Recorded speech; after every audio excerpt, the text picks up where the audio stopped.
आज के मुख्य समाचार।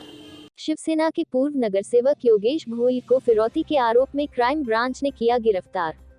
शिंदे गुट वाले मंत्रियों के खिलाफ लगाए जा रहे आरोपों के पीछे बीजेपी का हाथ। मुख्यमंत्री एकनाथ शिंदे की सरकार ने भ्रष्टाचार रोधी संस्था लोकपाल के दायरे में लाने के लिए विधेयक पारित। नए साल से मुंबई नारकोटिक्स कंट्रोल ब्यूरो ने 4 किलो चरस जब्त की, 2 लोगों को गिरफ्तार किया। मुंबई की क्राइम ब्रांच यूनिट 11 की टीम ने ठाकरे गढ़ शिवसेना के पूर्व नगर सेवक योगेश भोईर को फिरौती के आरोप में गिरफ्तार किया है।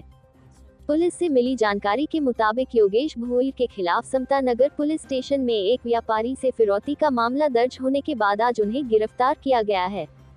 योगेश भोईर के वकील के अनुसार योगेश भोईर खिलाफ 386, 506, 34 मामला दर्ज किया गया है। योगेश भोईर की पत्नी ने आरोप लगाया कि उनके पति को झूठे केस में फंसाकर गिरफ्तार किया गया है और उन्हें मिलने भी नहीं दिया जा रहा है। योगेश भोईर को क्राइम ब्रांच की टीम ने पूछताछ के बहाने बुलाया और गिरफ्तार कर लिया है।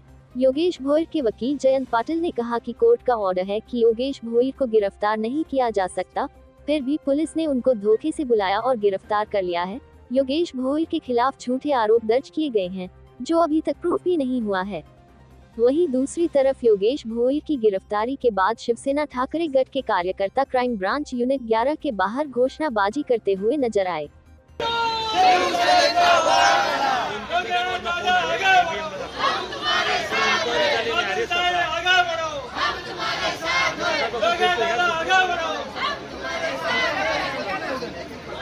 पुलिस वाले चुपचाप बैठे हुए हैं। उनको मैंने पूछा कि आपने हमको ऑर्डर क्यों नहीं दिया। अगर आप बोल रहे हो कि दूसरा अगर गुना दाखिल होता है तो ऑर्डर दी जाती है कि आपके नाम से गुना दाखिल है, तो पुलिस चुप बैठी, नोटिस नहीं भेजा है, कुछ नहीं भेजा है। और मैंने उनको बोला कि आप व्हाट्सएप कॉल करके योगेश भोईर को बुला रहे हो, अगर आपको बुलाना ही था उनको स्टेटमेंट के लिए तो आप एक लेटर तो देना चाहिए, नोटिस देना चाहिए कोर्ट से कि आपको स्टेटमेंट में आना है। ये पूरा पुलिस प्रशासन जो है वो पूरा दबाव में है। कोई कुछ पुलिस नहीं बोल रही है, पुलिस कुछ नहीं बोल रही है। ये ऊपर से सब उनको प्रेशर आ रहा है। और मैं अभी तुरंत नागपुर जाने वाली हूँ और वहाँ पे जाके उनको पूछने वाली हूँ कि ऐसा सब आपका राजनीति चलता है क्या। अरेस्ट किया है क्या उन्होंने? उनको अरेस्ट नहीं किया है, लेकिन पुलिस स्टेशन ने उनको बिठा के रखा है। अवैधानिक पुलिस हिरासत, अवैधानिक रूप से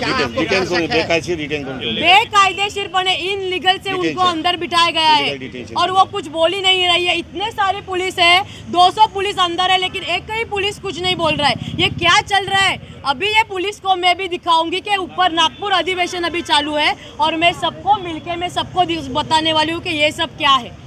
पुलिस जो है, पुलिस तंत्र पूरा राजकीय दबाव में काम कर रही है। योगेश भोईर जी जो है एक बड़े शिवसेना नेता और माजी नगर सेवक हैं। वो माननीय सत्र न्यायालय द्वारा जमानत याचिका मंजूर होने के पश्चात क्राइम ब्रांच यूनिट 12 में सुबह भी गए थे जो है स्टेटमेंट देने के लिए और जो आर्डर होता है उसको कंप्लाइंस करने के लिए। माननीय सत्र न्यायालय के आदेश के उपरांत जो औपचारिकता होता है तो उसकी पूर्ति करने के लिए गए थे। लेकिन वहाँ पर जो है संबंधित पुलिस अधिकारियों द्वारा बताया गया कि आप शाम को 4 बजे आइए। 4 बजे माननीय योगेश भोईर जी, उनकी पत्नी नगर सेविका श्रीमती माधुरी योगेश भोईर जी और हमारे वरिष्ठ वकील सुरेंद्र लांडगे साहब के साथ में जो है औपचारिकता पूरी करने के जयंत पाटिल जी के साथ में वहाँ पे गया। वहाँ पे संबंधित अधिकारी द्वारा बताया गया कि आप लोग बाहर रुकिए, कुछ नहीं है, सिर्फ हम स्टेटमेंट लेंगे, आधे घंटे में जो भी औपचारिकता पूरी करके योगेश भोईर जी बाहर आएंगे, फिर आप लोग जो है। लेकिन उनको वो मतलब अवैधानिक तरीके से उनको निरुद्ध करके उन्होंने रखा कस्टडी में। अब मतलब पुलिस आप उनको बोल सकते हैं कि पुलिस हिरासत में लेके रखा यूनिट 11 में। 2 घंटे के पश्चात उन्होंने बोला कि वहाँ पर पुलिस उपायुक्त साहब के सामने स्टेटमेंट या कुछ भी औपचारिकता पूरी करनी, इसलिए कांदिवली के क्राइम ब्रांच गुन्हे प्रकटीकरण शाखा क्रमांक 11 में लेके चल रहे हैं। फिर माननीय योगेश भोईर जी के साथ हम माननीय सत्र न्यायालय के जो है आदेश के अनुपालन हेतु यहाँ पे आए क्राइम ब्रांच यूनिट 11 में। यहाँ पर भी जो है हमारे वरिष्ठ वकील और जो है नगर सेविका श्रीमती माधुरी योगेश भोईर जी को बाहर ही रोक दिया गया और बोला गया कि हम पूछताछ कर रहे हैं, लेकिन ये पूरी तरह से लोकतांत्रिक मूल्यों का हनन हो रहा है और भारत के नागरिक के संवैधानिक अधिकारों का हनन हो रहा है। अभी क्या तक हुआ है, क्या बता रहे हैं, यहाँ पे लेके आए हैं, गिरफ्तार किए हैं, क्या किए हैं, आप क्या नहीं, अब गिरफ्तार अब इन्होंने औपचारिक रूप से आधिकारिक रूप से कुछ भी नहीं किया है, लेकिन हमें भय है कि राजनीतिक विद्वेषवश पुलिस हमारे मुवक्किल योगेश भोईर जी को एक तरह से अवैधानिक तरीके से पुलिस हिरासत में रखी हुई है, अवैधानिक तरीके से पुलिस हिरासत में रखा गया। मुंबई, शिवसेना के नेता उद्धव ठाकरे ने आश्चर्य जताया कि क्या महाराष्ट्र के मुख्यमंत्री एकनाथ शिंदे के नेतृत्व वाले शिवसेना गुट के मंत्रियों के खिलाफ लगाए जा रहे आरोपों के पीछे भारतीय जनता पार्टी का हाथ है। यह आरोप ऐसे वक्त में लगे हैं जब शिंदे भाजपा की मदद से ही राज्य में शासन कर रहे हैं। पार्टी कार्यकर्ताओं को संबोधित करते हुए ठाकरे ने सीएम शिंदे और उनके खेमे के विधायकों द्वारा पोस्टरों पर शिवसेना के संस्थापक बाल ठाकरे की तस्वीरों का इस्तेमाल किए जाने पर भी कटाक्ष किया और कहा कि उन्हें उद्धव क्लिक किया था। शिंदे पर निशाना साधते हुए ठाकरे ने कहा, उनके पास तस्वीरों का इस्तेमाल करने का दिमाग भी नहीं है और वे राज्य पर शासन कर रहे हैं। उन्होंने शिंदे और अपने वफादार विधायकों का जिक्र करते हुए कहा, ऐसे बुलबुले शिवसेना के बागी विधायक लंबे समय तक नहीं रहते, उन्हें फूटने के लिए बस एक पिन की जरूरत होती है। साथ ही विधान परिषद में एमएलसी ठाकरे ने कुछ मंत्रियों पर घोटालों में लिप्त होने का आरोप लगाया। पूर्व मुख्यमंत्री ने पूछा, हर दिन घोटाले होते हैं, कुछ नैतिकता होनी चाहिए। मैंने एक मंत्री को बर्खास्त किया, तो क्या सभी घोटालेबाजों ने अपना घोटाला छिपाने के लिए पाला बदल लिया है? हम इन बुलबुले शिंदे गुट के बागी विधायक को फोड़ देंगे। लेकिन क्या भाजपा इन बुलबुलों को फोड़ने के लिए एक पिन का इस्तेमाल कर रही है? क्योंकि जिस तरह से भ्रष्टाचार सामने आ रहा है, वे उन्हीं मंत्रियों शिंदे गुट के से संबंधित हैं।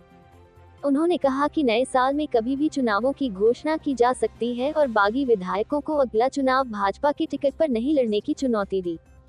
विपक्षी सदस्यों ने सीएम शिंदे के इस्तीफे की मांग की थी। यह तब हुआ था जब वह पिछली एनडीए सरकार में मंत्री थे। तब निजी व्यक्तियों को झुग्गी झोपड़ियों के लिए जमीन आवंटित करने के संबंध में उनके द्वारा लिए गए फैसले लिए गए थे। इसी तरह उन्होंने पिछली राज्य सरकार में मंत्री रहते हुए एक निजी व्यक्ति के पक्ष में चराई के लिए आरक्षित भूमि के कब्जे के नियमितीकरण के आदेश में अनियमितता का आरोप लगाते हुए मंत्री अब्दुल सत्तार का इस्तीफा मांगा। मुंबई, मुख्यमंत्री और मंत्रिपरिषद को भ्रष्टाचार रोधी संस्था लोकपाल के दायरे में लाने के लिए बुधवार को महाराष्ट्र विधानसभा में लोकायुक्त विधेयक 2022 पारित हो गया। शिक्षक प्रवेश परीक्षा में कथित घोटाले को लेकर विपक्ष के सदन से बहिष्कार के बाद यह विधेयक बिना किसी चर्चा के पास हो गया। इस विधेयक को सोमवार को पेश किया गया था। वहीं विधेयक पारित होने के बाद उप मुख्यमंत्री देवेंद्र फडणवीस ने इसे ऐतिहासिक कानून करार दिया। उन्होंने कहा, महाराष्ट्र इस तरह का कानून बनाने वाला पहला राज्य है। जानकारी के मुताबिक विधेयक के तहत मुख्यमंत्री के खिलाफ कोई भी जांच शुरू करने से पहले विधानसभा की स्वीकृति प्राप्त करनी होगी और प्रस्ताव को सदन के समक्ष रखना होगा। इस तरह के प्रस्ताव को पारित कराने के लिए विधानसभा के कुल सदस्यों के कम से कम 2/3 सदस्यों की सहमति जरूरी होगी। महाराष्ट्र विधानसभा परिसर में विपक्षी नेताओं ने भ्रष्टाचार के आरोप में घिरे कृषि मंत्री अब्दुल सत्तार के इस्तीफे की मांग की। विपक्षी नेता अजीत पवार के अलावा अन्य नेताओं ने सदन के बाहर नारेबाजी की। वहीं भूमि घोटाले के आरोप के जवाब में मंत्री अब्दुल सत्तार ने कहा कि जमीनों का आवंटन कानूनी तरीके से किया गया है। भ्रष्टाचार के आरोप गलत हैं। महाराष्ट्र विधान परिषद के सदस्य जयंत पाटिल ने बुधवार को महाराष्ट्र और कर्नाटक के बीच सीमा विवाद पर तत्काल दखल देने की मांग की। उन्होंने कहा, विवादित क्षेत्र को केंद्र शासित प्रदेश घोषित करना चाहिए। उन्होंने कहा, केंद्र ने जम्मू कश्मीर पर तत्काल फैसला लेते हुए इसे केंद्र शासित प्रदेशों में बांट दिया। प्रधानमंत्री नरेंद्र मोदी को यही रुख महाराष्ट्र और कर्नाटक मुद्दे पर भी अख्तियार करना चाहिए। पाटिल ने कहा कि लोकसभा को निर्णय लेने का अधिकार है, इसलिए भाजपा के नेताओं को तुरंत इस मसले पर केंद्र सरकार से संपर्क करना चाहिए। मुंबई, नारकोटिक्स कंट्रोल ब्यूरो ने मुंबई से 4 किलो बेहद उच्च गुणवत्ता वाली चरस जब्त की है। इस मामले में 2 लोगों को गिरफ्तार किया गया है। इनके पास से बरामद चरस की बाजार में कीमत करोड़ों रुपए बताई जा रही है। एनसीबी को शक है कि आरोपियों ने नए साल की पार्टियों में इस चरस का इस्तेमाल करने की योजना बनाई थी। इस चरस की महाराष्ट्र और गोवा राज्यों से अधिक मांग हो सकती है। गिरफ्तार लोगों में एक एम कुमार और दूसरा अजय बताया जा रहा है। एनसीबी अधिकारियों ने दोनों को 27 दिसंबर को गिरफ्तार किया था, जो ठाणे में ट्रेन का इंतजार कर रहा था। पुलिस से मिली जानकारी के अनुसार तस्कर की पहचान एम कुमार के रूप में हुई है। पुलिस ने बताया कि एम कुमार ड्रग तस्कर और सप्लायर है। एनसीबी की जांच में यह भी पता चला है कि वह मुंबई में कुछ और सामान खरीदने जा रहा था। मिली जानकारी के मुताबिक एनसीबी ने एम कुमार और अजय को पकड़ने के लिए जाल बिछाया था। 27 दिसंबर से 28 दिसंबर के बीच जैसे ही वह ट्रेन से पहुंचे, एनसीबी के अधिकारियों ने उनके विवरण से उनकी पहचान की और उन्हें हिरासत में लिया। एनसीबी अधिकारियों ने एम कुमार और अजय नाम के शख्स के पास से भूरे रंग का बैग बरामद किया, जिसमें टेप में लिपटे गांजे के करीब 16 पैकेट मिले। एनसीबी को जानकारी मिली थी कि हिमाचल प्रदेश और उत्तराखंड से कुछ लोग ड्रग तस्करी चेन में शामिल हैं। इसके लिए इन्होंने अलग अलग जगहों पर अपना नेटवर्क बना रखा है, जिसका इस्तेमाल देश के विभिन्न शहरों में नार्कोटिक्स यानी ड्रग्स सप्लाई करने के लिए किया जाता है। इसी बीच एनसीबी को जानकारी मिली कि एक ड्रग्स की खेप लेकर एक लोकल डिस्ट्रीब्यूटर को डिलीवरी के लिए मुंबई आ रहा है। तदनुसार एनसीबी के अधिकारी सभी घटनाक्रमों पर कड़ी नजर रख रहे थे। Bureau report, Mumbai.